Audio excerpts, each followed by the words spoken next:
Sir మధ్యలో ఇటు intro చెప్పిన తర్వాత डॉक्टर विजय भास्कर, हड्डियों का डॉक्टर, मास्टर्स इन ऑर्थोपेडिक। आज जो अब मैं समझाने को कोशिश कर रहा हूँ, जो एडी के दर्द, बहुत सारे लोगों में एडी का दर्द के लिए मेरे पास आते रहते। ये एडी के दर्द, जो एडी में जो हड्डियाँ रहते वो उसके साथ हड्डी का जो चौक रहता, उसके साथ हड्डी के साथ साथ ये फेशिया बोल के रहता। ये कुछ भी नहीं है, मसल है।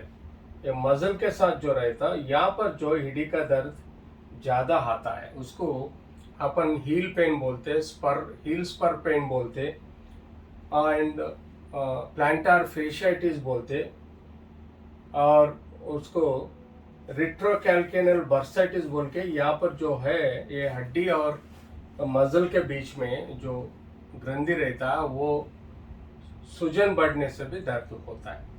तो ऐसे कारण वो जो अपने को हील में दर्द शुरू होता है, ईडी में दर्द शुरू होता है। क्यों होता है ईडी का दर्द? क्यों होता है?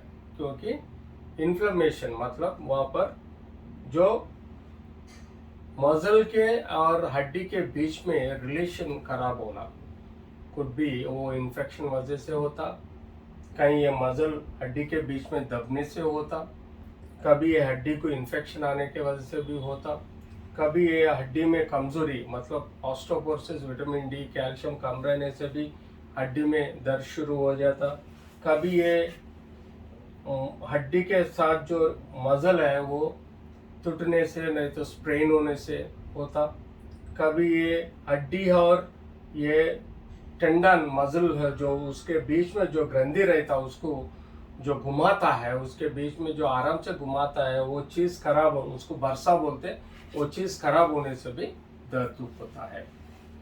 तो कभी भी अपन जो एडी का दर्द है तो वो सुबह उठने के बाद पैर नीचे रखने से बहुत ज़्यादा दर्द होता है। पैर नीचे टिक ही नहीं सकता, उसके कारण भी दर्द होता है। जैसा है कि इसके इतने कारण के वजह से दर्द होता है। तो उनको पहले क्या करते, एक्सरे निकालना पड़ता है। एक्सरे में ये हड्डी का हालत देखना पड़ता, ये हड्डी का स्पाइक देखना पड़ता, ये हड्डी के पीछे जो सूजन है, हड्डी ऑस्टियोपोरोटिक है, हड्डी और कोई बीमारी है तो वो पहचानना पड़ता। सो 99% ये जो प्लांटार फेशिया इरिटेशन के वजह से, रिएक्शन के वजह से, इन्फ्लेमेशन के वजह से दर्द शुरू होता है, वो अपन देखते। ये रिट्रोकैल्केनल बर्सा बोल के हड्डी के पीछे मसल के बीच में जो बर्सा रहता वो खराब होने से भी ये ईडी का दर्द आने का चांसेस है। मगर सबसे ज़्यादा ईडी के दर्द नीचे रहता, जैसा कि सुबह उठ के पैर रखने के लिए दर्द बहुत शुरू होता है। उसको अपन एक्सरे, जरूरत है तो सीटी स्कैन, एमआरआई भी निकालना जरूरी है अगर समझने को, और उसके साथ खून का टेस्ट, शुगर कैसे कंट्रोल है, और बाकी जो बदन में खून का टेस्ट करके कोई अदर बीमारियां हैं वो उसके बारे में मालूम होना बहुत ज़रूरी है।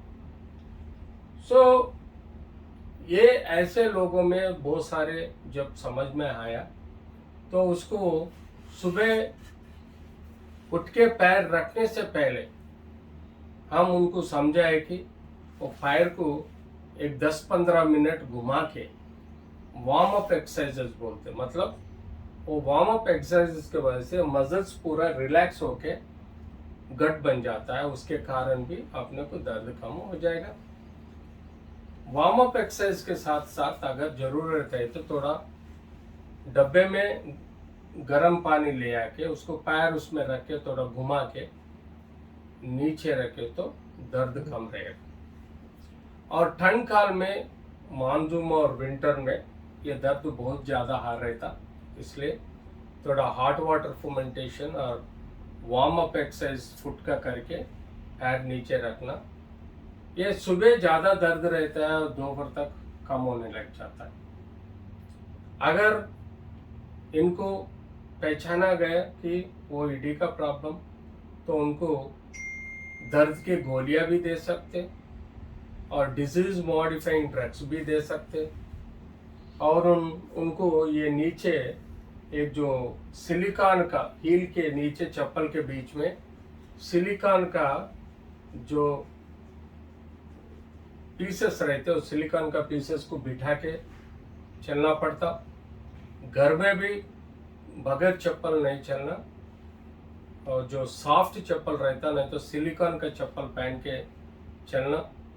बाहर भी घूमने जाए तो सॉफ्ट चप्पल पहनना बहुत ज़रूरी है और सिलिकॉन चप्पल पहनना बहुत ज़रूरी है।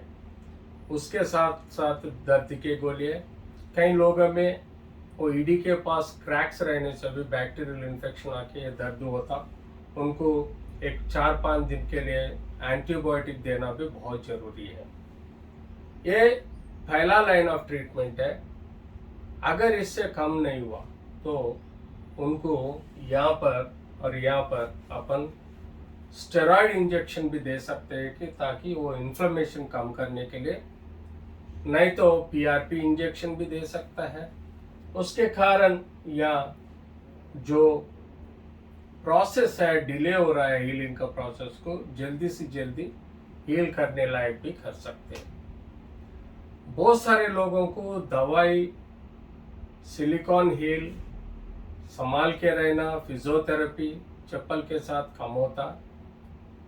कई 20-30% लोगों को इंजेक्शन देके कम करना है। 99% लोगों को इसी के कारण 1-2-3 महीने में ये दर्द कम होने का चांसेस रहता। ऑपरेशन वेरी रेयरली होता है, कभी कभी लाखों में एक को ये हड्डी को ऑपरेशन करते, कभी कभी ये बरसा को भी ऑपरेशन करके संभालते। ऐसे चीज़ों में ये तरीके से ट्रीटमेंट करके सीधा कर सकते हैं। ईडी दर्द को थोड़ा संभालने की कोशिश है, समझदारी की कोशिश करना है। दवाई के साथ फिजियोथेरेपी सिलिकॉन का जो केयर लेना है वो अपने आप कई दिनों में चले जाएगा, फिर वापस आने का चांसेस भी बहुत कम है। तो घबराने की ज़रूरत नहीं है। ईडी का दर्द बहुत ज़्यादा रहता है, वज़न भी कम करना है उनको, वज़न कम करने से भी ये ईडी का दर्द कम हो जाएगा। धन्यवाद।